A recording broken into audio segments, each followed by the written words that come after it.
Hello बच्चों, my name is मोहक अग्रवाल। बच्चों, एक और नया सेशन लेके आया हूं मैं आपके लिए पीरियोडिक क्लासिफिकेशन ऑफ एलिमेंट्स का, जिसमें आज हम लोग डिस्कस करने जाएंगे फोर्थ पीरियोडिक प्रॉपर्टी के बारे में, जिसका नाम है इलेक्ट्रोनेगेटिविटी।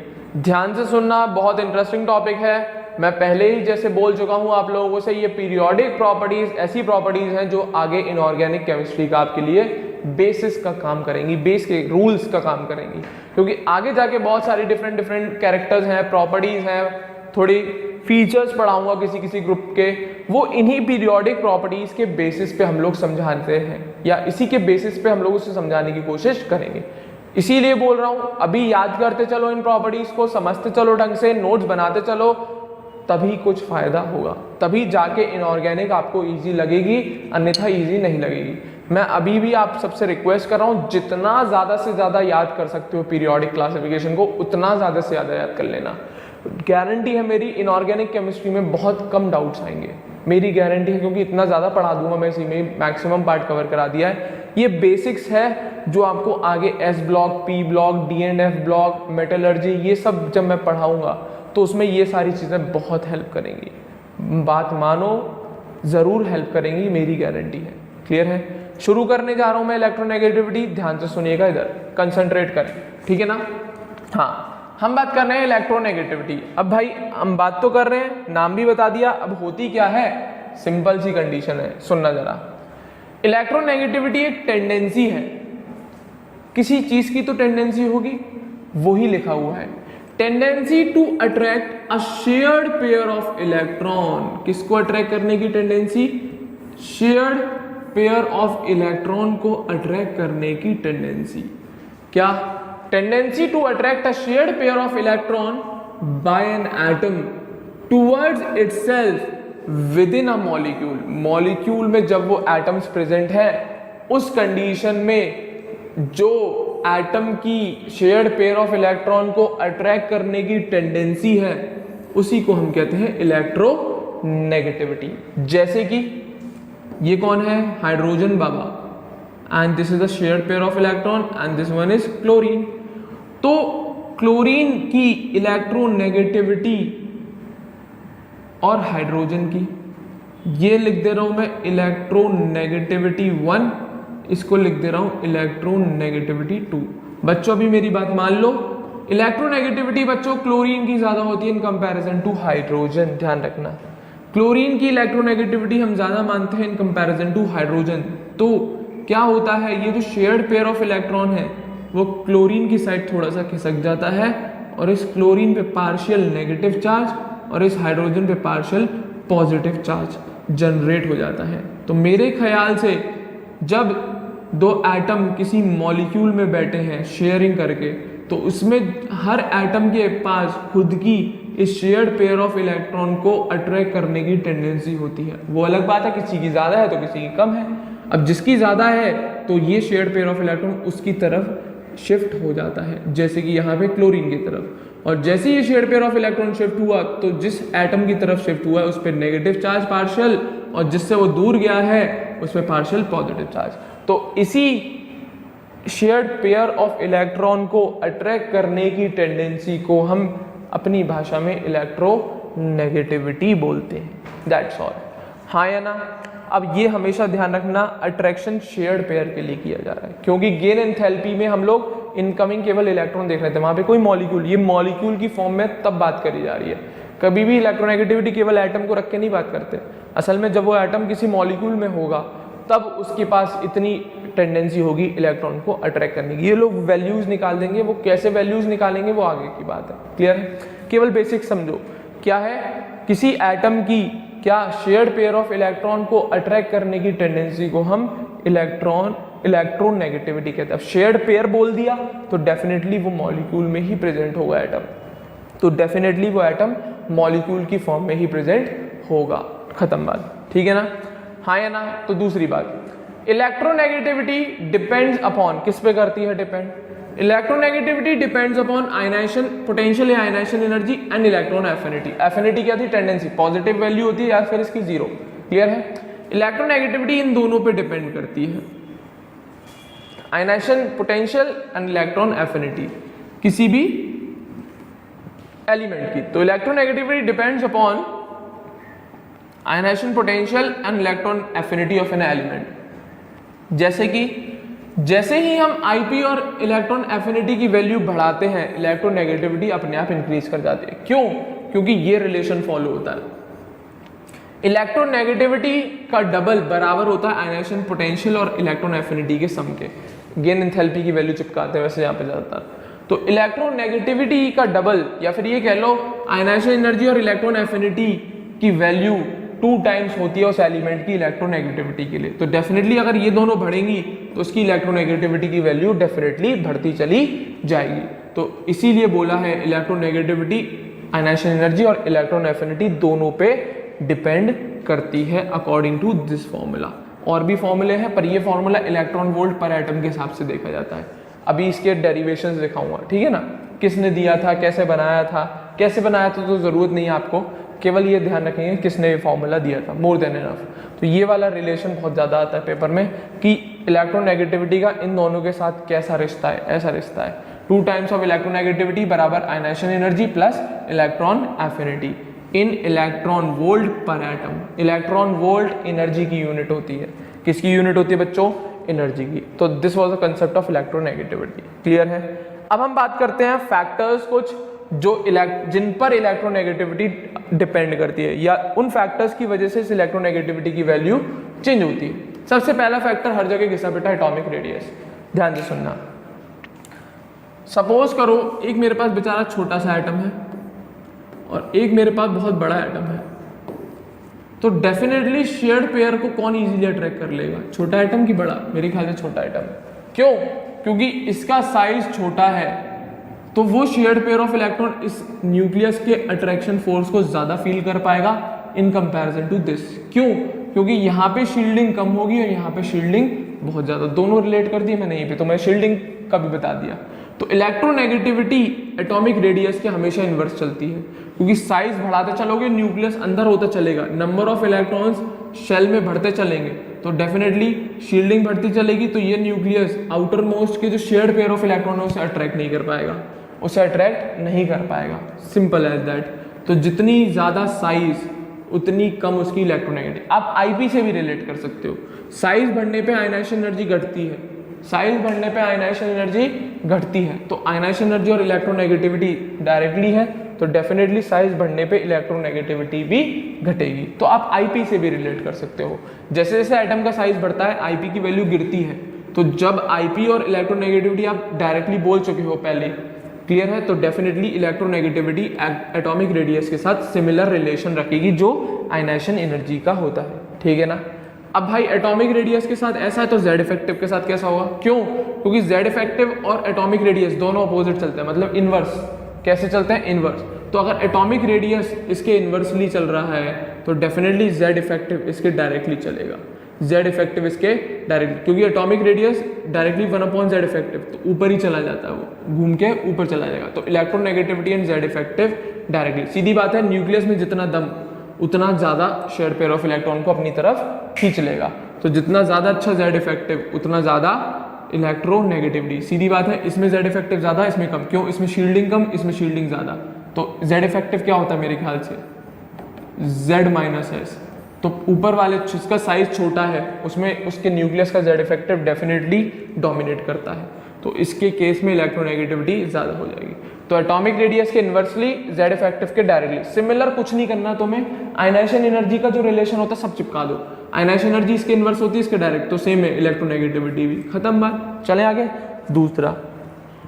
अब अगर आपसे शील्डिंग भी बोला जाए तो शील्डिंग के भी इन्वर्सली बता दिया मैंने, ठीक है ना? एटॉमिक रेडिया और शील्डिंग डायरेक्टली होते हैं, तो डेफिनेटली इलेक्ट्रोनेगेटिविटी और शील्डिंग भी इन्वर्सली चलेंगे। एक तीसरा इंपॉर्टेंट है जो नहीं देखा था आपने, अभी यहाँ पे दिखा रहा हूँ, ऑक्सीडेशन स्टेट। ये इलेक्ट्रोनेगेटिविटी के केस में ही बात करते हैं बच्चों, इलेक्ट्रोनेगेटिविटी के केस में ही बात करते हैं ऑक्सीडेशन स्टेट की। बच्चों इलेक्ट्रोनेगेटिविटी पॉजिटिव ऑक्सीडेशन स्टेट के डायरेक्टली होती है और नेगेटिव ऑक्सीडेशन स्टेट के इन्वर्सली होती है, ध्यान रखना। क्लियर है? ऑक्सीडेशन स्टेट क्या होती है? कुछ नहीं, नंबर ऑफ इलेक्ट्रॉन लॉस या गेन, उसी के बेसिस पे हम इलेक्ट्रॉन ऑक्सीडेशन स्टेट निकाल लेते हैं। क्लियर है? प्लस है तो मतलब इलेक्ट्रॉन गया है, नेगेटिव है तो मतलब इलेक्ट्रॉन आया है। अभी इतना ही समझे, रिडॉक्स में मैं डिटेल में पढ़ाऊंगा।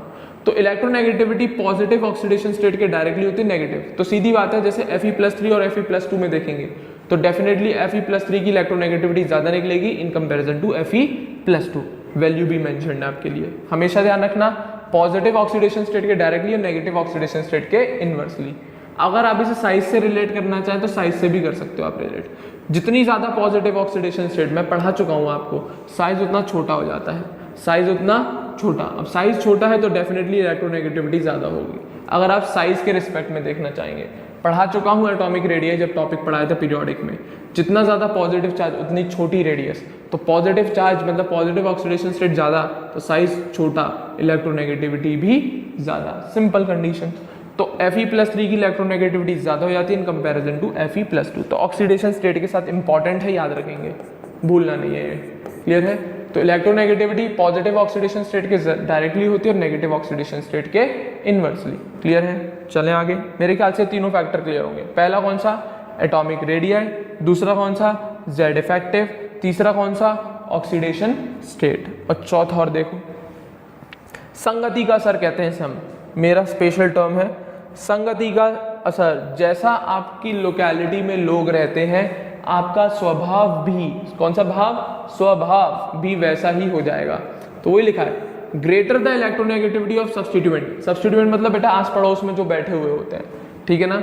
Greater the electronegativity of substituent then greater will be the electronegativity of central atom, जिसके चारों तरफ बैठे हुए हैं। सब्स्टिट्यूएंट कौन हो गए? आस पड़ोसी। सेंट्रल एटम कौन होगा? आप। तो जैसे कि ये दोनों एग्जाम्पल है, इसका मैं डायग्राम भी बना के दिखा देता हूँ क्योंकि ऑर्गेनिक है, मेरी फेवरेट है, आपकी भी हो जाएगी अगर मुझसे पढ़ेंगे तो, ठीक है ना। क्लियर है? देखो भाई,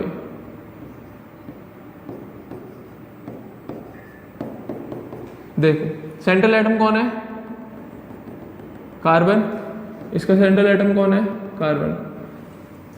ये सेम मान ले। पड़ोसी कौन है? ये तीनों। इसमें पड़ोसी कौन है? ये तीनों। अब इस कार्बन की इलेक्ट्रोनेगेटिविटी पे इफेक्ट देखना है हमें। हमें पता थी कार्बन की इलेक्ट्रोनेगेटिविटी जो है, हमने रट ली। हम सोच रहे थे यहाँ पे भी उतनी होनी चाहिए, वहाँ पे भी उतनी होनी चाहिए, पर नहीं, बट नहीं। क्यों? क्योंकि भाई ये फैक्ट है, आपकी जैसी सोसाइटी जो है, आपकी संगति जो आपकी सराउंडिंग है, तो उसी टाइप से आपका भी नेचर होता है। तो कार्बन की जैसी संगति है उसका नेचर भी उसी हिसाब से बदल जाएगा। कार्बन की जैसी संगति है उसी हिसाब से उसका नेचर भी बदल जाएगा। फ्लोरीन की बच्चों इलेक्ट्रोनेगेटिविटी बहुत हाई होती है, हाइड्रोजन की इलेक्ट्रोनेगेटिविटी इतनी हाई नहीं होती। क्लियर है? तो कार्बन हम लोग जनरली सोच रहे थे ज्यादा इलेक्ट्रोनेगेटिव नहीं होगा, कम ही होगा, जाने देगा इलेक्ट्रॉन पेयर को, बट उसके साथ कौन आ गए? फ्लोरीन आ गए। तो कार्बन में क्या? अपनी संगति का इफेक्ट आ गया। क्या आ गया? अपनी संगति का इफेक्ट। ये भी क्या? शेयर्ड पेयर ऑफ इलेक्ट्रॉन को अपनी तरफ अट्रैक्ट करना शुरू। तो जब हमने देखा कि फ्लोरीन की इलेक्ट्रोनेगेटिविटी ज्यादा कि हाइड्रोजन, डेफिनेटली फ्लोरीन। फ्लोरीन बच्चों मोस्ट इलेक्ट्रोनेगेटिव एलिमेंट है पूरी पीरियोडिक टेबल का। Fluorine is the most electronegative element of a periodic table. अभी आगे जाके प्रूव भी कर दूंगा, ठीक है ना। तो फ्लोरीन की इलेक्ट्रोनेगेटिविटी बच्चों बहुत ज्यादा होती है हाइड्रोजन की। तो डेफिनेटली इसका जो कार्बन है, इसके केस में जो कार्बन है, हाँ या ना, इसके केस में बच्चों जो कार्बन है उसकी इलेक्ट्रोनेगेटिविटी बहुत ज्यादा बढ़ जाती है because of fluorine. Because of fluorine. सीधी बात है, आपकी लड़ाई हुई, ध्यान से सुनना। आप मान लो आपकी लड़ाई हो गई किसी बंदे से, नेक्स्ट बंदे से, आप लेके गए खली साथ में, ठीक है ना, और वहीं पे जो दूसरी सामने वाली पार्टी है, मतलब आपका सिमिलर दूसरे दिन किसी और की लड़ाई हो गई, आपके जैसे ही था वो भी, वो गया लेके किसको? बोलो भाई, राजपाल यादव को। जानते होंगे, जो नहीं जानता सर्च कर लेना, छोटे छोटे ठिगना सा बेचारा, ठीक है। पहले दिन मैं लेके गया किसको? खली को लेके गया साथ में। तो जैसे भाई मैं गया आयोडीन से लड़ने, मेरे को दे दे शेयर्ड पेयर ऑफ इलेक्ट्रॉन, मुझे नहीं पता कैसे देगा तू, इतना सब मैं बोल गया बिकॉज मेरे पीछे कौन था? फ्लोरीन था। क्यों? तो मेरे ऊपर किसका इफेक्ट पड़ा? मेरी सराउंडिंग का। तो इस सेंट्रल एटम पे किसका इफेक्ट पड़ेगा? इसकी सराउंडिंग का। दूसरे दिन गया मैं किसके पास? किसको लेके? राजपाल यादव को। मानते जानते होंगे, कॉमेडियन है, बॉलीवुड का बहुत जाना माना, बेचारा छोटा सा, ठीक है ना। मैं गया अब मैं गया फिर वापस लड़ने उस दिन, चलो ठीक है, मेरे को लगा यार शायद लड़ लेंगे, बट मैंने देखा मेरी संगति ऐसी है, सामने वाले से पिट के और आ जाएंगे, मतलब शेयर्ड पेयर ऑफ इलेक्ट्रॉन मांगा, बल्कि मांगने की जगह हम दे और आए बेचारे को डर के मारे। तो वो किसका इफेक्ट है? संगति का इफेक्ट है। मतलब इसके केस में कार्बन की इतनी इलेक्ट्रोनेगेटिविटी नहीं होगी जितनी की जब मैं खली लेके जाऊंगा या जब फ्लोरीन बैठा होगा। तो सराउंडिंग का इफेक्ट हमेशा सेंट्रल एटम पे पड़ता ही पड़ता है। तो कार्बन की फर्स्ट केस में इलेक्ट्रोनेगेटिविटी बढ़ जाती है, सेकंड केस में कम रहती है, बिकॉज इसकी सराउंडिंग में मोस्ट इलेक्ट्रोनेगेटिव एलिमेंट है, इसकी सराउंडिंग में बहुत ज़्यादा इलेक्ट्रोनेगेटिविटी वाला एलिमेंट नहीं है। ये फर्क पड़ता है सराउंडिंग में। क्लियर है? हाँ या ना? तो वही लिखा है, greater the electronegativity of substituent then greater will be the electronegativity of central atom. सीधी बात है, जब मैं खली को लेके जा रहा हूँ लड़ने तो मेरे स्टाइल अलग ही होंगे, जब मैं राजपाल जादव को लेके जाऊंगा तो भाई फिर तो अलग ही स्टाइल होंगे, खत्म। हाँ या ना? फिर तो बेचारा डर के मारे बोलेगा और नहीं, ठीक है ना? तो वही चीज़ है। तो because electronegativity of fluorine is greater than electronegativity of hydrogen, mention भी कर दिया है, इसीलिए फर्स्ट केस के कार्बन की इलेक्ट्रोनेगेटिविटी ज़्यादा हो जाएगी in comparison to second one. Clear है? चल रहा हूँ मैं आगे। फिफ्थ फैक्टर और देख, ये भी ये ऑर्गेनिक से रिलेटेड है बच्चों कुछ, बट स्टिल मैं समझाने की कोशिश करूंगा, ठीक है ना? हाइब्रिडाइजेशन स्टेट कुछ नहीं बच्चों, अभी आगे जाके जैसे मैंने आपको ऑर्बिटल सिखा दी है एटॉमिक स्ट्रक्चर में, अब केमिकल बॉन्डिंग इसका नेक्स्ट जो सेशन आएंगे आगे जाके उसमें मैं डिस्कस करने जाऊंगा केमिकल बॉन्डिंग के। उसमें एक स्पेशल टॉपिक है हाइब्रिडाइजेशन। मेरे हिसाब से हाइब्रिडाइजेशन को हम कहते हैं चटनी बनाना, किसकी? ऑर्बिटल्स की।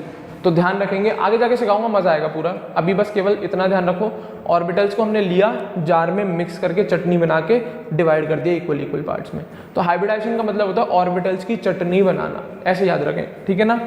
तो हाइब्रिडाइजेशन पे कैसे डिपेंड करेगी इलेक्ट्रोनेगेटिविटी? ध्यान रखना, electronegativity of an atom depends upon the S character. क्योंकि बच्चों तीन हाइब्रिडाइजेशन पढ़ाऊंगा आपको मेन, sp sp2 sp3 तीन होती हैं। ये चटनी बनी है s और p ऑर्बिटल से, ये चटनी बनी है s और 2 p ऑर्बिटल से, और ये चटनी बनी है एक s और 3 p ऑर्बिटल से। तो ये तीन चटनी बनाई है मैंने। पहले में एक ऑर्बिटल s के लिए, एक मैंने p के लिए मिलाया, बन गई। दूसरे में एक s के लिए 2 p के ऑर्बिटल ही मिलाया, बन गई। तीसरे में एक s ऑर्बिटल ही 3 p ऑर्बिटल ही मिलाया, तीसरी चटनी बन गई। तो चटनी बना दी, आई मीन हाइब्रिडाइजेशन कर दिया। अब इन तीनों में हम स्वाद लेंगे, किसका स्वाद लेंगे? एस कैरेक्टर का। मिर्च मान लो एक तरीके से, क्लियर है? एस कैरेक्टर का स्वाद है, या एस कैरेक्टर हम चेक करते हैं। तो इस तीनों हाइब्रिडाइज ऑर्बिटल में किसका एस कैरेक्टर कितना होना चाहिए? तो इलेक्ट्रोनेगेटिविटी ज्यादा। तो इन शॉर्ट ये जो इलेक्ट्रोनेगेटिविटी बच्चों इस एस कैरेक्टर पे बहुत डिपेंड करती है। तो जिस हाइब्रिडाइजेशन में एस कैरेक्टर ज्यादा होता है बच्चों, उसकी इलेक्ट्रोनेगेटिविटी ज्यादा होती है। ध्यान रखना इस वाले पॉइंट को, ये भी इंपॉर्टेंट, ये ऑर्गेनिक में बहुत हेल्प करेगा आपको, ठीक है ना? तो जितना ज्यादा एस कैरेक्टर हाइब्रिड ऑर्बिटल में, उतने ज्यादा उस एटम की इलेक्ट्रोनेगेटिविटी, क्योंकि बच्चों ये कंपाउंड दिखेंगे आपको ऑर्गेनिक में, अभी दिखाएंगे सब कुछ, ठीक है ना? इलेक्ट्रोनेगेटिविटी किसी एटम की अगर ऑर्गेनिक केमिस्ट्री पढ़ोगे तो बहुत आएंगी ये चीजें, ठीक है ना? Electronegativity of an atom depends upon the S character of hybrid orbital. Hybrid orbital मतलब चटनी का। तो इन शॉर्ट इस चटनी में किसमें मिर्च सबसे ज्यादा है वो देखेंगे। क्लियर है? अब मैं इन सब हाइब्रिड ऑर्बिटल के लिए एस कैरेक्टर निकाल के दिखा रहा हूँ, रफ कर रहा हूँ इस चीजों को, वापस से देखना। अब आपके पास तीन हाइब्रिड ऑर्बिटल है, मैं यहाँ पे मेंशन कर रहा हूँ, sp sp2 sp3, नहीं पीट रहा है, sp3, ठीक है ना? इसमें कितनी ऑर्बिटल है? 2, s और p। तो डेफिनेटली s कैरेक्टर कितना होगा इसमें? 50%। मात्र 2 ऑर्बिटल है, उसका टोटल प्रोपोर्शन निकाल लिया मैंने। इसमें कितनी ऑर्बिटल है? 3। s कैरेक्टर कितना है? 1/3। तो मेरे ख्याल से 33.33% होगा इसमें s कैरेक्टर। इसमें टोटल ऑर्बिटल कितनी है? 4, और s कैरेक्टर कितना होगा? 1/4। तो मेरे ख्याल से इसमें 25%। तो मेरे ख्याल से आपको समझ में आ गया होगा कौन सी हाइब्रिडाइज्ड ऑर्बिटल में s कैरेक्टर सबसे ज्यादा है। sp ऑर्बिटल्स में जब sp हाइब्रिडाइज्ड ऑर्बिटल है तब उसमें s कैरेक्टर बच्चों उसका ज्यादा होता है, तो डेफिनेटली उसकी इलेक्ट्रोनेगेटिविटी ज्यादा है। इसका एक बेसिक सा एग्जांपल है, मैं आपको ऑर्गेनिक केमिस्ट्री में बहुत ज्यादा पढ़ाता हूँ बच्चों को, ठीक है ना? दूसरा अभी बस समझ लेना, जिसको समझ में आ जाए, जिसको नहीं आए बस वो छोड़ देना, इसको सुन लो, अच्छा टॉपिक है। ऑर्गेनिक केमिस्ट्री के कंपाउंड है बच्चा, ऑर्गेनिक कंपाउंड है, ठीक है ना? इथाइन, ईथीन एंड ईथेन, ठीक है ना? इसका जो कार्बन होता है बच्चों वो होता है sp कार्बन। इसके जो कार्बन होते हैं बच्चों वो होते हैं sp2 कार्बन। इसके जो कार्बन होते हैं बच्चों वो होते हैं sp3 कार्बन। क्लियर है? ये तीन हाइब्रिड ऑर्बिटल हमें देखने को मिलती है। ये इस टाइप के कंपाउंड्स में आपको देखने को मिलता है। तो अब यहाँ पे अगर आपसे पूछ लेता वो इलेक्ट्रोनेगेटिविटी बताओ किसकी ज़्यादा है, जब आपको हाइब्रिडाइजेशन पता ही नहीं होती तो सब कार्बन है, आप तो सेम लगा देते, सेम नहीं होंगे, हाइब्रिडाइजेशन पे भी डिपेंड करती है। तो इन तीनों हाइब्रिडाइजेशन में एस कैरेक्टर सबसे ज़्यादा इसका होता है। तो इन शॉर्ट ये वाला ऑर्गेनिक कंपाउंड्स हाईली इलेक्ट्रोनेगेटिव होगा in comparison to these two. तो इलेक्ट्रोनेगेटिविटी इस एस कैरेक्टर पे बहुत ज़्यादा डिपेंड करती है। क्लियर है? शर्त क्या है, एस कैरेक्टर किस में देखोगे, हाइब्रिड ऑर्बिटल्स में।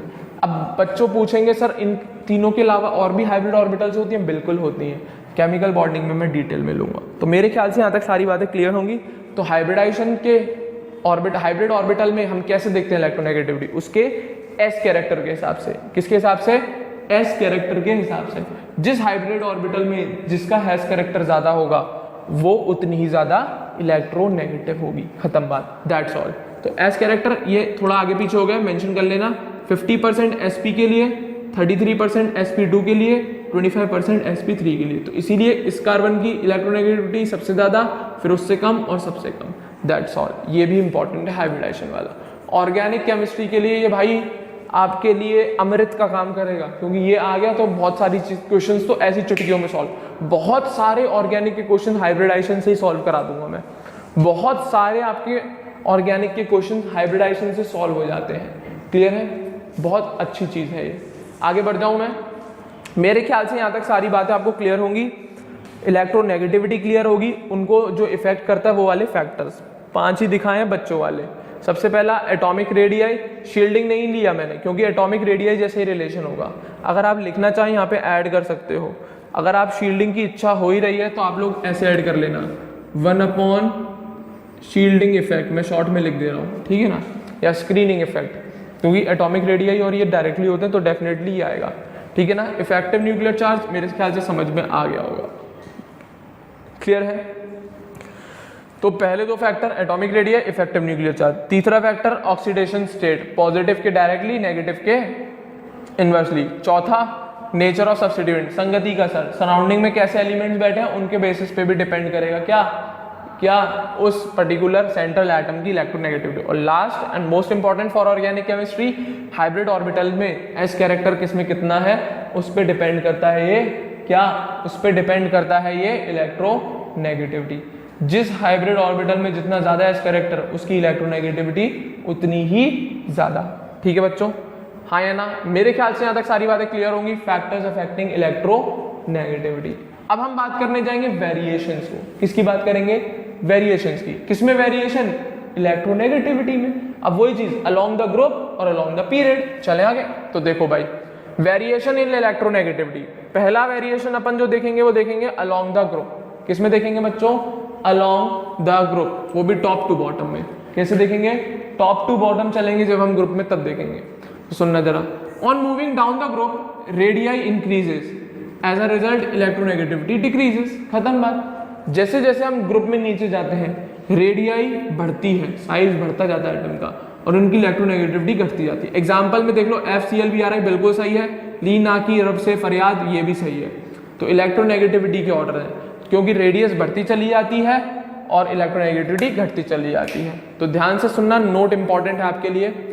F is the most electronegative element of a periodic table, और वहीं पे caesium is the least electronegative element of the periodic table. अब कैसे है देखो, अभी पहले इस पॉइंट को समझाने से पहले मैं आपको पीरियड वाइज भी समझा दूं, ठीक है ना। ये वाली बात क्लियर रखना, ग्रुप में नीचे जाने पे इलेक्ट्रोनेगेटिविटी घटती है। अभी पहले पीरियड समझा दूं तब आएगा ये वाला पूरा डिटेल में। क्लियर है बच्चों? हाँ या ना? तो ये वाला जो पॉइंट है, मोस्ट इलेक्ट्रोनेगेटिव F है और लीस्ट इलेक्ट्रोनेगेटिव सीजियम है। क्यों है अभी उसका पॉइंट तब समझ में आएगा जब हम पीरियड वाइज वेरिएशन भी देखेंगे। तो ग्रुप वाइज आपको समझ में आएगा, जब भी हम किसी ग्रुप में जाएंगे तो इलेक्ट्रोनेगेटिविटी घटनी है, कंफर्म है। अब पीरियड वाली बात करते हैं। अब पीरियड में अगर हम लेफ्ट टू राइट जाते हैं तब भी रेडियस देखो, ध्यान से देखो जरा। On moving left to right in a period radius decreases, बिल्कुल सही है। Z इफेक्टिव इंक्रीज, ये भी सही है। दस इलेक्ट्रोनेगेटिविटी ऑल्सो इंक्रीजेस, तो ये भी सही है। तो पीरियड वाइज अगर हम इलेक्ट्रोनेगेटिविटी देखें तो डेफिनेटली बढ़ेगी, lithium, beryllium, boron, carbon, nitrogen, oxygen, fluorine की मैक्सिमम। तो पीरियड में जा रहे हैं तो बढ़ रही है, ग्रुप में जा रहे हैं तो घट रही है। तो डेफिनेटली अगर हम पीरियोडिक टेबल बनाएंगे तो पीरियड वाइज अगर हम देखते हैं तो सबसे छोटा साइज फ्लोरीन का है और उसकी जेड इफेक्टिव भी सबसे ज़्यादा है। तो इसी वजह से फ्लोरीन एक मोस्ट इलेक्ट्रोनेगेटिव एलिमेंट है। अगर हम पीरियोडिक टेबल का दो एक्सट्रीम बनाएं, जैसे कि ये वाली, देखना जरा,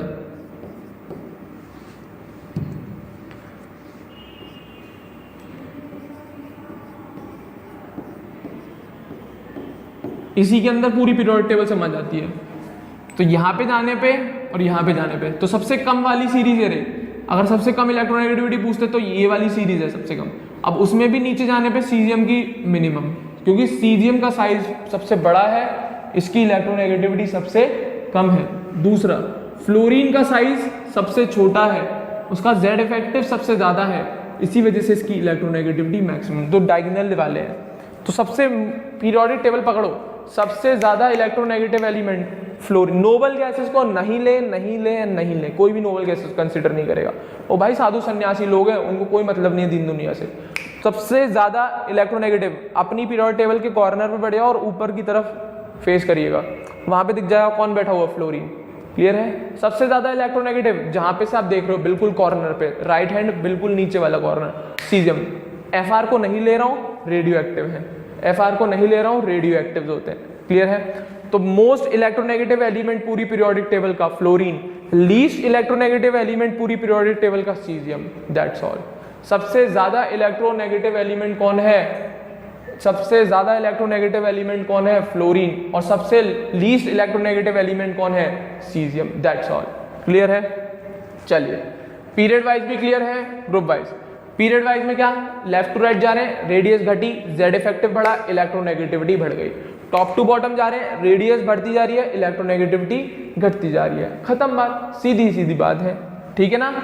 हाँ, नोबल गैसेस की बात आती है तो बच्चों जीरो मानते हैं। नोबल गैसेस की बात आती है, याद कर लें आज से, क्या मानते हैं? जीरो। क्लियर है? नोबल गैसेस की बात आती है तो हम लोग उसकी इलेक्ट्रोनेगेटिविटी क्या मानते हैं? जीरो। क्लियर है? हाँ, अब इस पीरियोडिक टेबल में बच्चों कुछ ऐसे एलिमेंट्स हैं जिनकी इलेक्ट्रोनेगेटिविटी हमें सिमिलर भी देखने को मिलती है। ये नोट है, याद करना है आपको, इसमें मैं कुछ कर नहीं सकता, कैलकुलेटेड वैल्यूज है। सी, कार्बन, सल्फर एंड आयोडीन, इन तीनों की बच्चों इलेक्ट्रोनेगेटिविटी हमें सेम मिल जाती है, carbon, sulphur, iodine. Short form कसाई, क्या बोल देते हैं? कसाई। हाँ या ना? अरे यार, जो कसाई होते हैं हिंदी में कह देते हैं वो वाला। शॉर्ट फॉर्म है याद करने की, कार्बन, सल्फर, आयोडीन। इलेक्ट्रोनेगेटिविटी की वैल्यू रट लेना 2.5। नाइट्रोजन एंड क्लोरीन, इसकी इलेक्ट्रोनेगेटिविटी की वैल्यू 3। इसको कह दो आप नकल। नकल मतलब चीटिंग करना। क्या करना? नकल करना। नाइट्रोजन एंड क्लोरीन, इलेक्ट्रोनेगेटिविटी 3 हो जाती है। तीसरा, HP, मेरे ख्याल से लैपटॉप आते हैं इसके। HP मेरे ख्याल से लैपटॉप आते हैं। हाइड्रोजन और फॉस्फोरस, इन दोनों की इलेक्ट्रोनेगेटिविटी सेम होती है, इसकी वैल्यू कितनी है? 2.1। और लास्ट में बेल, घंटी, beryllium and aluminium. Bell, BEEL होता है ना, हम BEL मान लो पहले। क्लियर है ना? बेरिलियम और एल्यूमिनियम, इसकी इलेक्ट्रोनेगेटिविटी की वैल्यू 1.5। That's all. तो ये भी इंपॉर्टेंट है आपके लिए, कभी कभी क्वेश्चन आ जाता है पुट अप होके। ठीक है ना? इन दोनों का वो बना देगा कंपाउंड और पूछेगा कौन खींच लेगा शेड पेयर ऑफ इलेक्ट्रॉन को? कोई नहीं खींचेगा। दोनों की इलेक्ट्रोनेगेटिविटी बराबर होती है, भले ही नहीं बनते कंपाउंड, बट स्टिल मान लिया उसने A और B है, और A नाइट्रोजन को रिप्रेजेंट कर रहा है, B Cl को रिप्रेजेंट कर रहा है। अब बताओ किस शेड पेयर ऑफ इलेक्ट्रॉन किसकी तरफ शिफ्ट होगा? किसी की तरफ नहीं। क्लियर है? क्योंकि दोनों की इलेक्ट्रोनेगेटिविटी सेम आती है। क्या आती है? दोनों की electronegativity same. That's all. Clear है? तो ये तो बच्चों आपकी बात हो गई इलेक्ट्रोनेगेटिविटी की, फैक्टर्स अफेक्टिंग इलेक्ट्रोनेगेटिविटी की, और ग्रुप में और पीरियड में इलेक्ट्रोनेगेटिविटी किस हिसाब से वैरी करती है, वो सारी चीजें। क्लियर है? ग्रुप में देखेंगे तो साइज का रीजन देखना, पीरियड में देखोगे तो साइज और जेड इफेक्टिव दोनों का रीजन। ग्रुप में साइज बढ़ता है, इलेक्ट्रोनेगेटिविटी घटती है, इनवर्सली काम करते हैं।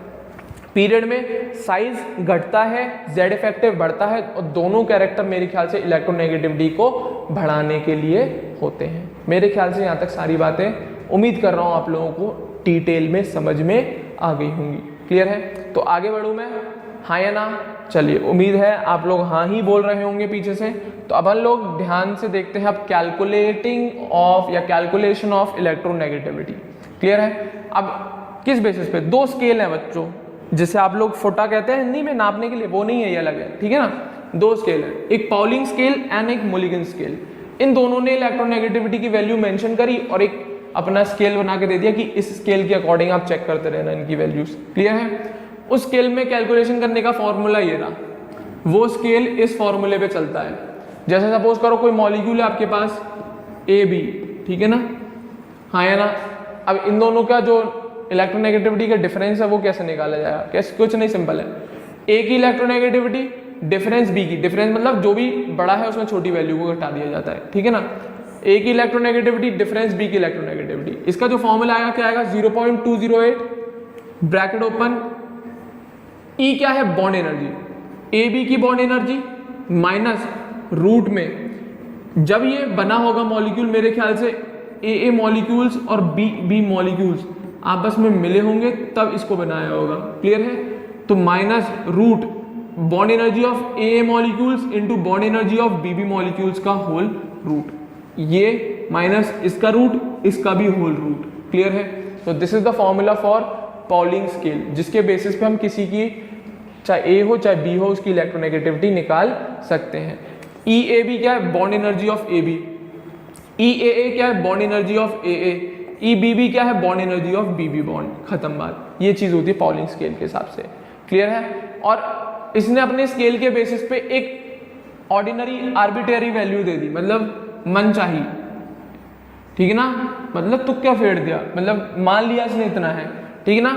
According to Pauling scale he assigned an arbitrarily value of electronegativity for fluorine and hydrogen are 4.0 and 2.1 respectively। अपने मन से इसने वैल्यू दे दी इलेक्ट्रोनेगेटिविटी की, किसको? फ्लोरीन को और हाइड्रोजन को। जैसे घर पे तुम्हारे नाम रख देते हैं, कोई मतलब होता है? चुन्नू मुन्नू पप्पू राजू छोटू लंबू मोटू पतलू XYZ, जो भी नाम रख देते हैं, कोई मतलब है क्या उनका? कुछ नहीं है, ऐसे रख दिया है, हाँ या ना। किसी किसी के घर में क्या होता है भाई, लड़का हाइट में बहुत लंबा है पर उसका नाम छोटू रख दिया, कोई रीजन हो सकता है, बट आर्बिट्रेरी चीज है, अपने मन चाहिए वैसे वैल्यू रख देते हैं, ठीक है ना। जैसे कि मेरा पेट नेम मन्नू है, कोई मतलब है क्या? कुछ नहीं है यार, ऐसे ही रख दिया गया है। क्लियर है? कोई रीजंस नहीं होते, तो इसके अभी कोई रीजन नहीं है, ठीक है ना। इसकी इलेक्ट्रोनेगेटिविटी की वैल्यू फ्लोरीन और हाइड्रोजन की इसने मान ली है 4.0 एंड 2.1। क्लियर है? हाँ या ना। तो ये पॉलिंग स्केल का फॉर्मूला है, ये सारी चीजें उसकी आर्बिट्रेरी वैल्यू। क्वेश्चन आता है इस नोट पे से। क्लियर है? फॉर्मूला रटने की जरूरत नहीं है, मैथ्स वालों को कहूंगा बिल्कुल रटें। मेडिकल फील्ड के बच्चे कोई जरूरत नहीं है रटने की, छोड़ दो से, बस ये नोट याद रखें।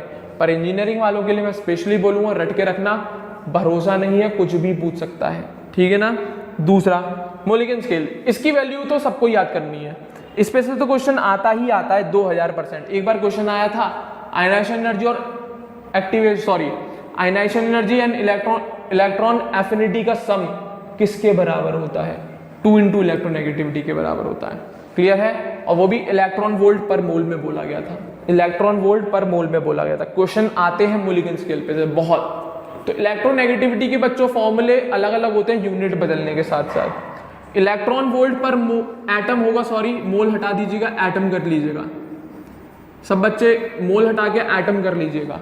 तो इलेक्ट्रॉन वोल्ट पर एटम के हिसाब से इलेक्ट्रोनेगेटिविटी का formula relation ionisation energy plus electron affinity upon 2। Clear है?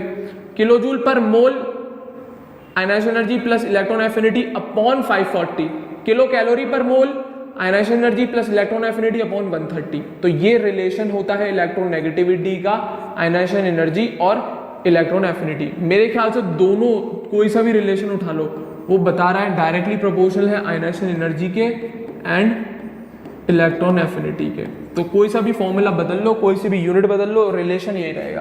इलेक्ट्रोनेगेटिविटी की वैल्यू अगर आप इन दोनों में से दोनों को बढ़ाओ, एक को बढ़ाओ, तो बढ़ेगी ही बढ़ेगी, डेफिनेटली इलेक्ट्रोनेगेटिविटी की वैल्यू इंक्रीज करेगी ही करेगी। अब यूनिट के अकॉर्डिंग फॉर्मूले याद रखना, खत्म बात, दैट्स ऑल। क्लियर है? तो अब भाई दो कॉम्पिटिटर आए, पॉलिंग स्केल भी आया, मोलिगन स्केल भी आया। अब पूछी जाती है भाई हम किस स्केल के अकॉर्डिंग रीडिंग निकालें? आप किसी भी स्केल के अकॉर्डिंग निकालो, दूसरे स्केल की रीडिंग पता लग जाएगी आपको। क्यों? क्योंकि दोनों के स्केल के बीच में 2.8 का रिलेशन है बच्चों। क्योंकि Pauling scale upon Mulliken scale, Mulliken scale की वैल्यू अपॉन पॉलिंग स्केल की वैल्यू 2.8 होती है। मैं लिख देता हूं, इलेक्ट्रोनेगेटिविटी अपॉन इलेक्ट्रोनेगेटिविटी, ये M for Mulliken P for Pauling बराबर 2.8 रेशियो होता है इसका। इसका रेशियो चेक किया था, कुछ नहीं किया, ये ऐसे थोड़ी बनाया, रेशियो चेक किया। इलेक्ट्रोनेगेटिविटी मोलिगन की अपॉन पॉलिंग की जो वैल्यू आई है, रेशियो है, अप्रोक्सीमेट 3 आता है। कभी कभी क्वेश्चन में बच्चों 3 से भी डिवाइड करके आंसर आ जाते हैं, डायरेक्ट आंसर वो बोल देता है अप्रोक्सीमेट 3 का रेशियो नहीं मानते हम, एक्यूरेट वैल्यू जो है वो 2.8 है, 3 ना बोले। अगर कभी यूज करना पड़ रहा है तो मान के सॉल्व कर लेना, बट 2.8 का रेशियो होता है ना कि 3। कोई कोई क्वेश्चंस में ये वैल्यू 3 मान लेता है, नहीं होता ट्रिपल, 2.8 होता है, वो अप्रोक्सीमेटली ट्रिपल लिख जाता है कभी कभी ऑप्शन में। वो पूछा हुआ है क्वेश्चन कि मोलिगन स्केल की इलेक्ट्रोनेगेटिविटी और पॉलिंग स्केल की इलेक्ट्रोनेगेटिविटी का रेशियो अप्रोक्सीमेटली 3, क्या अप्रोक्सीमेटली 3, दैट्स ऑल। तो ये थी बच्चों आपके लिए इलेक्ट्रोनेगेटिविटी की कैलकुलेशन। मोलिगन के सारे फॉर्मूले याद कर लेना, पॉलिंग के फॉर्मूले बायो वाले ना याद करें, मैथ्स वाले जरूर याद रखें, क्वेश्चन आ जाते हैं क्या, क्लियर है। नोट सारी क्लियर होंगी। नोट एफ और एच की वैल्यू आर्बिट्रेरी किसने दी थी, पॉलिंग ने, कितनी, एफ के लिए 4 और एच के लिए 2.1, क्लियर है, हाँ या ना।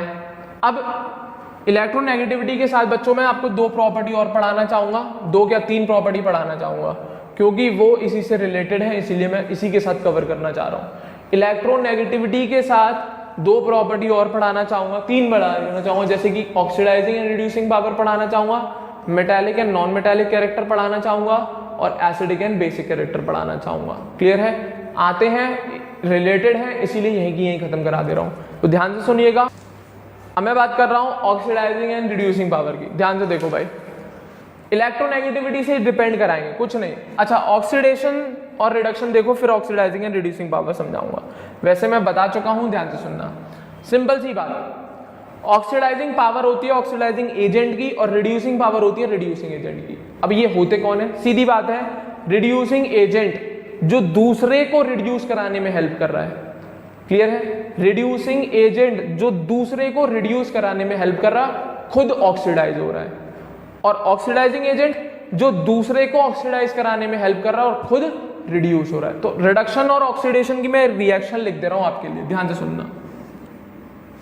ए मान लेता हूं, कोई एटम है ए, उसने इलेक्ट्रॉन लिया, उसने बना लिया ए नेगेटिव।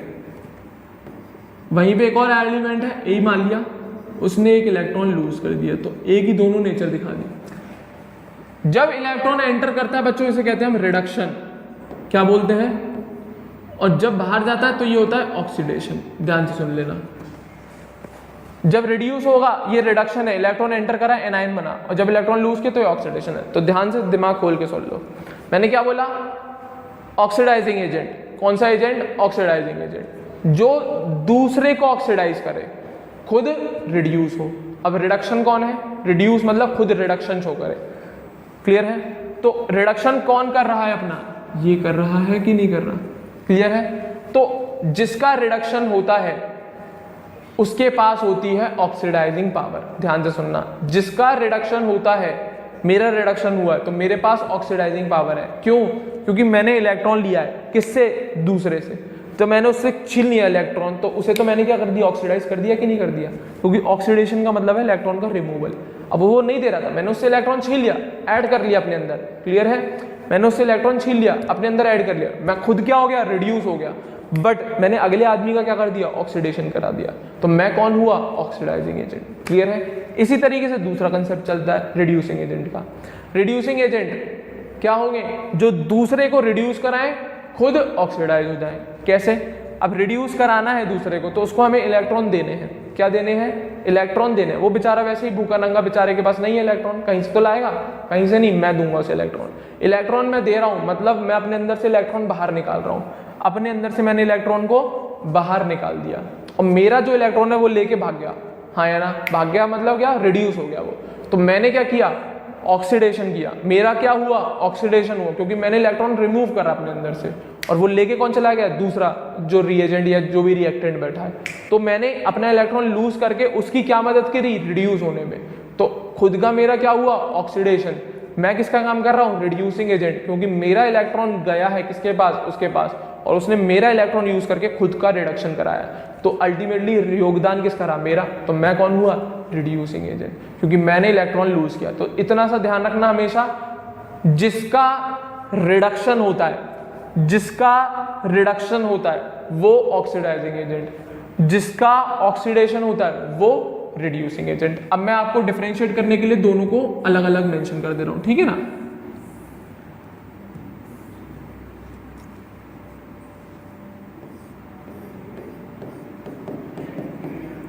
क्लियर है। जिसका रिडक्शन होता है, जिसका रिडक्शन होता है ये कौन है, ऑक्सीडाइजिंग एजेंट, और जिसका ऑक्सीडेशन होता है वो कौन है, रिड्यूसिंग एजेंट। क्लियर है। तो इलेक्ट्रोनेगेटिव और खत्म बात। तो ऑक्सीडाइजिंग एजेंट जो है इन्हीं के पास होती है ऑक्सीडाइजिंग पावर। क्लियर है। रिड्यूसिंग एजेंट जो होते हैं इनके पास होती है रिड्यूसिंग पावर। क्लियर है। तो इसी पावर की मैं बात करूंगा। अब आप चाहे इसे ऑक्सीडाइजिंग पावर या ऑक्सीडाइजिंग एजेंट के टर्म्स में समझे, खत्म बात, कोई फर्क नहीं पड़ेगा। क्लियर है। ऑक्सीडाइजिंग एजेंट समझे या ऑक्सीडाइजिंग पावर समझे, वो डिपेंड करती है सब इलेक्ट्रॉन नेगेटिविटी पे। कैसे डिपेंड करती है, मैंने क्या लिखा, रिलेशन देखो, electron negativity directly proportional to oxidising power and inversely proportional to reducing power. Simple सी बात। अब दिमाग लगा, ऑक्सीडाइजिंग एजेंट की क्या होती है, ऑक्सीडाइजिंग पावर। अब मान लो आपके पास दो ऑप्शन है, एक ए है एक बी है, दोनों रिड्यूस हो रहे हैं, दोनों ऑक्सीडाइजिंग एजेंट है। अब सिंपल सी बात है, ए भी रिड्यूस हो रहा है, बी भी रिड्यूस हो रहा है। अब कंपटीशन चल रहा है ए और बी में कि मैं अच्छा रिड्यूसिंग ऑक्सीडाइजिंग एजेंट हूं कि तू, क्योंकि रिड्यूस हो रहा है तो डेफिनेटली वो ऑक्सीडाइजिंग एजेंट होगा। तो एक तरफ से ए रिड्यूस हो रहा है, दूसरी तरफ से बी रिड्यूस हो रहा है। अब इन दोनों में से हमें डिसाइड करना है कि ए अच्छा ऑक्सीडाइजिंग एजेंट है कि बी, क्योंकि खुद हो रहे हैं क्या, रिड्यूस हो रहे हैं। तो अब इनकी रिडक्शन हमें देखनी पड़ेगी। तो सिंपल सी बात है, ए और बी में से हम ये देख लें कि किसकी इलेक्ट्रोनेगेटिविटी ज्यादा है, कौन इस इलेक्ट्रॉन को जल्दी खा जाएगा, कौन इस इलेक्ट्रॉन को जल्दी एक्सेप्ट कर लेगा। तो सीधी बात है, जितनी ज्यादा इलेक्ट्रोनेगेटिविटी होगी उतनी ज्यादा ऑक्सीडाइजिंग पावर। क्यों, क्योंकि ए और बी, मैं बोल रहा हूं ए की इलेक्ट्रोनेगेटिविटी ज्यादा है, बी की इलेक्ट्रोनेगेटिविटी कम है। तो ए जल्दी रिड्यूस हो गया, बी देर में रिड्यूस हुआ। तो डेफिनेटली ए एक अच्छा ऑक्सीडाइजिंग एजेंट है और बी एक बेकार ऑक्सीडाइजिंग एजेंट। मतलब कि ए की ऑक्सीडाइजिंग पावर ज्यादा है, बी की ऑक्सीडाइजिंग पावर कम है। That's all. क्यों कम है, क्योंकि ए का रिडक्शन आसान है, क्योंकि ऑक्सीडाइजिंग एजेंट कब है, जब ये खुद रिड्यूस हो, और जितना ज्यादा ये जितना जल्दी रिड्यूस होगा उतनी ज्यादा अच्छी इसकी ऑक्सीडाइजिंग पावर होगी। कब रिड्यूस होगा, वो इलेक्ट्रोनेगेटिविटी पे डिपेंड करेगा। ए और बी, ए की इलेक्ट्रोनेगेटिविटी ज्यादा, बी की कम। ए जल्दी इलेक्ट्रॉन एक्सेप्ट कर लेगा, बी देर में इलेक्ट्रॉन एक्सेप्ट करेगा। तो ए एक अच्छा ऑक्सीडाइजिंग एजेंट, बी एक बेकार oxidizing agent. That is A की ऑक्सीडेशन पावर ज्यादा, बी की ऑक्सीडेशन पावर कम। That's all. क्लियर है। तो ये तो हो गया आपका ऑक्सीडाइजिंग पावर। तो डेफिनेटली इलेक्ट्रोनेगेटिविटी के डायरेक्टली है। अब बात करते हैं हम रिड्यूसिंग पावर। तो रिड्यूसिंग पावर के लिए हमें क्या कराना, ऑक्सीडेशन। ये मान ले सी है, ये मान ले डी है। सी ने भी इलेक्ट्रॉन लूज किया, डी ने भी इलेक्ट्रॉन लूज किया, तो डेफिनेटली ये रिड्यूसिंग एजेंट, ये भी रिड्यूसिंग एजेंट। अब रिड्यूसिंग एजेंट है तो डेफिनेटली इनकी रिड्यूसिंग पावर होगी। दिमाग लगा, सी ने इलेक्ट्रॉन लूज किया और डी ने। अब दिमाग लगा कि कौन सा एलिमेंट सी या डी में से इलेक्ट्रॉन को जल्दी लूज कर देगा। तो जिसकी इलेक्ट्रोनेगेटिविटी कम है, क्योंकि वो अट्रैक्ट करने की टेंडेंसी नहीं रख रहा शेयर्ड पेयर ऑफ इलेक्ट्रॉन को, तो डेफिनेटली सी की इलेक्ट्रोनेगेटिविटी कम है, डी की इलेक्ट्रोनेगेटिविटी ज्यादा है। तो सी अपना इलेक्ट्रॉन आराम से दे देगा इन कंपैरिजन टू डी। सी अपना इलेक्ट्रॉन इजीली लूज कर देगा। अगर मेरे पास कोई अट्रैक्शन ही नहीं है, मुझे नहीं करना अट्रैक्ट शेयर पेयर को, तो मैं तो इजीली लूज करने के लिए बैठा हूं इलेक्ट्रॉन। तो सी ने अपना इलेक्ट्रॉन जल्दी लूज कर दिया, क्यों, क्योंकि उसकी इलेक्ट्रोनेगेटिविटी कम है। डी ने अपना इलेक्ट्रॉन देर से लूज किया। तो सीधी बात है, सी ने जल्दी इलेक्ट्रॉन लूज किया तो अच्छा रिड्यूसिंग एजेंट, तो डी ने अपना इलेक्ट्रॉन देर से लूज किया तो बेकार रिड्यूसिंग एजेंट। तो इन शॉर्ट सी अच्छा रिड्यूसिंग एजेंट है, मतलब क्या, उसकी रिड्यूसिंग पावर ज्यादा है। डी एक बेकार रिड्यूसिंग एजेंट है, इसका मतलब क्या, डी की रिड्यूसिंग पावर बेकार है। वो भी किस पे डिपेंड करी, इलेक्ट्रोनेगेटिविटी। तो डेफिनेटली सी की जब इलेक्ट्रोनेगेटिविटी कम है तभी तो मैंने बोला उसकी रिड्यूसिंग पावर ज्यादा है। तो अगर आपको रिड्यूसिंग पावर चेक करनी है तो वो इनवर्स के लिए चलती है हमेशा। तो ऑक्सीडाइजिंग पावर डायरेक्टली चलती है, रिड्यूसिंग पावर इनवर्सली। मैंने विद रिएक्शन समझा दिया। क्लियर है। क्यों, ऑक्सीडाइजिंग पावर में हमें रिडक्शन कराना होता है, इलेक्ट्रॉन का एक्सेप्ट होने वाला रूल चलता है। रिड्यूसिंग पावर में इलेक्ट्रॉन का लूज होने वाला काम चलता है। तो ए जब इलेक्ट्रॉन को इजीली एक्सेप्ट करेगा, कब करेगा, जब इसकी इलेक्ट्रोनेगेटिविटी ज्यादा, और इजीली कर रहा है मतलब इसकी ऑक्सीडाइजिंग पावर ज्यादा। सी अपने इलेक्ट्रॉन को कब जल्दी लूज करेगा, जब इसकी इलेक्ट्रोनेगेटिविटी कम, तो जल्दी लूज करेगा तो एक अच्छी रिड्यूसिंग पावर। तो इलेक्ट्रोनेगेटिविटी रिड्यूसिंग पावर के इनवर्सली चलती है और ऑक्सीडाइजिंग पावर के डायरेक्टली चलती है। That's all. ठीक है ना। चले आगे। देखो भाई, अब हम बात करेंगे किसकी, according to group and period on moving left to right in a period. तो अब इलेक्ट्रोनेगेटिविटी के हिसाब से देखेंगे, ठीक है ना, दोनों चीजें एक साथ कंपेयर करके चलेंगे। इलेक्ट्रोनेगेटिविटी क्या करती है पीरियड में, बढ़ती है, तो ऑक्सीडाइजिंग पावर क्या करेगी, बढ़ेगी, और रिड्यूसिंग पावर क्या करेगी, घटेगी। तो देख lithium, beryllium, boron, carbon, nitrogen, oxygen, fluorine, electronegativity increase, oxidizing power increase, reducing power decrease, खत्म बात। अब आ रहा हूं मैं ग्रुप पे। On moving top to bottom, group में क्या होता है, इलेक्ट्रोनेगेटिविटी घटती है, क्यों, रेडियस वगैरह सब बता चुका हूं। तो अब इलेक्ट्रोनेगेटिविटी घटी तो ऑक्सीडाइजिंग पावर घटी और रिड्यूसिंग पावर बढ़ेगी। तो ग्रुप में जाओ, ली ना की रब से, lithium, sodium, potassium, rubidium, caesium, electronegativity कम, ऑक्सीडाइजिंग पावर कम और रिड्यूसिंग पावर बढ़ गई। इतनी सी बात थी। तो इसीलिए वापस से इसे पकड़ और इसे पकड़, क्लियर है।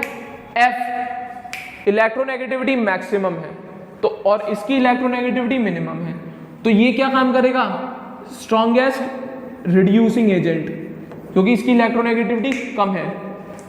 स्ट्रॉन्गेस्ट रिड्यूसिंग एजेंट पूरी पीरियोडिक टेबल में सबसे स्ट्रॉन्गेस्ट रिड्यूसिंग एजेंट है। क्यों, क्योंकि ये अपने इलेक्ट्रॉन सबसे जल्दी लूज कर देगा, क्योंकि इसकी इलेक्ट्रोनेगेटिविटी सबसे कम है। और ये स्ट्रॉन्गेस्ट ऑक्सीडाइजिंग एजेंट, क्योंकि इसकी इलेक्ट्रोनेगेटिविटी सबसे ज्यादा है, ये किसी का भी इलेक्ट्रॉन खा जाता है या easily shared pair of electron को अपनी तरफ खींच लेगा। तो नोट याद रखेंगे, F एक स्ट्रॉन्गेस्ट ऑक्सीडाइजिंग एजेंट है, सीजियम एक स्ट्रॉन्गेस्ट रिड्यूसिंग एजेंट है। रीजन क्लियर है इलेक्ट्रोनेगेटिविटी का, इसकी मिनिमम इलेक्ट्रोनेगेटिविटी, इसकी मैक्सिमम। तो इलेक्ट्रोनेगेटिविटी स्ट्रॉन्गेस्ट ऑक्सीडाइजिंग एजेंट है ज्यादा के लिए, तो इसके लिए रिड्यूसिंग एजेंट होगा, खत्म बात। स्ट्रॉन्गेस्ट रिड्यूसिंग एजेंट देखना है आपको पूरी पीरियोडिक टेबल में तो सीजियम मिलेगा, स्ट्रॉन्गेस्ट ऑक्सीडाइजिंग एजेंट देखना है तो वो फ्लोरीन मिलेगा। क्यों, क्योंकि ये हर केस में अपना इलेक्ट्रॉन लूज कर देता है और वो हर किसी से इलेक्ट्रॉन एक्सेप्ट कर लेता है। दैट्स ऑल, क्लियर है। चलें आगे। मेरे ख्याल से oxidizing and reducing power confirm होगी। इसी तरीके से मेटालिक और नॉन मेटालिक कैरेक्टर चलता है बच्चों, मेटालिक और नॉन मेटालिक कैरेक्टर चलता है। तो इलेक्ट्रोनेगेटिविटी नॉन मेटालिक कैरेक्टर के तो डायरेक्टली चलती है और मेटालिक कैरेक्टर के इनवर्सली चलती है। ध्यान रखना, इलेक्ट्रोनेगेटिविटी नॉन मेटालिक कैरेक्टर की डायरेक्टली चलती है और मेटालिक कैरेक्टर के इनवर्सली चलती है। तो वहां पे क्या थी, ऑक्सीडाइजिंग पावर के डायरेक्टली और रिड्यूसिंग पावर के इनवर्सली। अब नॉन मेटालिक कैरेक्टर के डायरेक्टली, मेटालिक के इनवर्सली, बिल्कुल उसी हिसाब से बनाएंगे। तो लेफ्ट टू राइट चलो भाई, electronegativity increase, non metallic character increase, metallic character decrease, खत्म बात।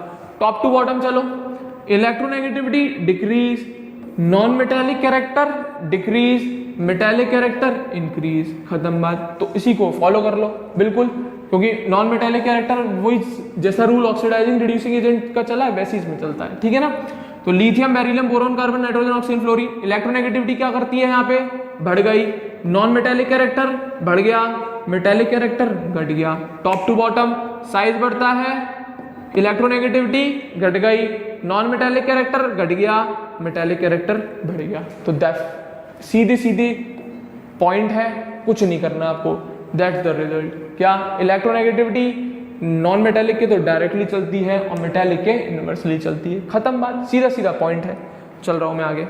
इसी बेसिस पे last acidic and basic character, ये भी उसी हिसाब से चलता है, हाँ या ना। तो ध्यान रखना, एसिडिक एंड बेसिक कैरेक्टर, तो electronegativity directly acidic, inversely basic, क्योंकि मेटल का बेसिक कैरेक्टर होता है और नॉन मेटल का एसिडिक होता है, इसीलिए वही वाला कंसेप्ट। वापस से आओ लेफ्ट टू राइट, क्या, electronegativity increase, acidic character increase, basic character decrease. Top to bottom आओ, बिल्कुल उसी तरीके से चला रहा हूं यार, electronegativity decrease, acidic character decrease, basic character increase. तो उसी तरीके से जैसे ऑक्सीडाइजिंग और रिड्यूसिंग एजेंट चलाया, lithium, beryllium, boron, carbon, nitrogen, oxygen, fluorine period में इलेक्ट्रोनेगेटिविटी बढ़ गई, एसिडिक कैरेक्टर बढ़ गया, बेसिक कैरेक्टर घट गया। नीचे जाओ, lithium, sodium, potassium, rubidium, caesium में साइज बढ़ा गया ना, तो इलेक्ट्रोनेगेटिविटी घट गई, एसिडिक कैरेक्टर घट गया, बेसिक कैरेक्टर बढ़ गया। तो ये तीनों के तीनों उसी हिसाब से चलते हैं, इलेक्ट्रोनेगेटिविटी जिस हिसाब से चलती है। तो मेरे ख्याल से अगर मैं अल्टीमेट रिजल्ट निकाल के लिखूं तो कहीं जगह दिख रही है मुझे, हाँ यहाँ पे लिख देता हूँ, यहाँ पे लिख देता हूँ। अल्टीमेट अगर मैं रिजल्ट निकाल के लिखूं तो मैं ये लिख सकता हूं कि electronegativity directly proportional oxidising power comma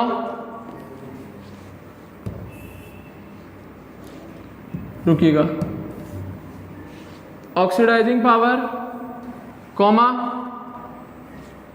अच्छा सा नहीं बना, वापस से बनाते हैं, इलेक्ट्रोनेगेटिविटी डायरेक्टली प्रोपोर्शनल टू, अब सही है, oxidising power comma non metallic character comma acidic character, clear है, upon inversely proportional to reducing power comma metallic character comma basic character, खत्म बात। तो इलेक्ट्रोनेगेटिविटी इस हिसाब से चलती है। तो पीरियड में क्या करती है, ग्रुप में क्या करती है, उस बेसिस पे इनको चेंज करते चलना। इतनी सी बात थी। ये तीनों प्रॉपर्टी मैंने इसीलिए पढ़ाई क्योंकि इलेक्ट्रोनेगेटिविटी पे डिपेंड करती है इस तरीके से। तो याद रखेंगे आज के बाद, इंपॉर्टेंट टॉपिक है, भूलना नहीं कि ग्रुप में क्या होती है इलेक्ट्रोनेगेटिविटी, तो उसके बेसिस पे एसिडिक, बेसिक और उनके नॉन मेटालिक, मेटालिक कैरेक्टर पे क्या रिलेशन आता है बच्चों। तो ये था आपका इलेक्ट्रोनेगेटिविटी वाला प्रॉपर्टीज, और उससे रिलेटेड जो है उनको भी मैंने यहाँ पे ही कवर कर दिया है। क्लियर है। तो इस सेशन को मैं इतना ही रख रहा हूँ बच्चों। अब बाकी की बची हुई पीरियोडिक प्रॉपर्टीज को आगे के सेशंस में कवर करेंगे, हाँ या ना। मुझे उम्मीद है कि आपको ये लेक्चर्स ढंग से समझ में आया होगा। प्लीज इस बच्चों को इसके नोट्स, बच्चों इस सब्जेक्ट या इस लेक्चर के नोट्स बना लें ढंग से, उसे याद कर लें, वापस से रिवाइज कर लें, तभी जाके ये चीज़ें याद होती है। जिस तरीके से मैं बोल रहा हूँ, बड़ी घटी, ओवरऑल आपको सारी चीज़ें याद हो जाएंगी। क्लियर है। अगर वीडियो पसंद आई हो मेरी तो ज़रूर लाइक करें, हमारे चैनल अगरबंधु ज्ञान केंद्र को जरूर सब्सक्राइब करें बच्चों। क्लियर है। तो अगले सेशन में मैं आपके साथ मिलता हूँ किस टॉपिक के साथ, देखिएगा जरा। अगले सेशन में मैं आपको मिलूंगा बच्चों वैलेंसी के साथ। क्लियर है। अगले सेशन में अपन लोग बाकी की बची हुई पीरियोडिक प्रॉपर्टीज जो कि नेक्स्ट है वैलेंसी, इस पे डिस्कशन करेंगे। क्लियर है। थैंक यू वेरी मच बच्चों।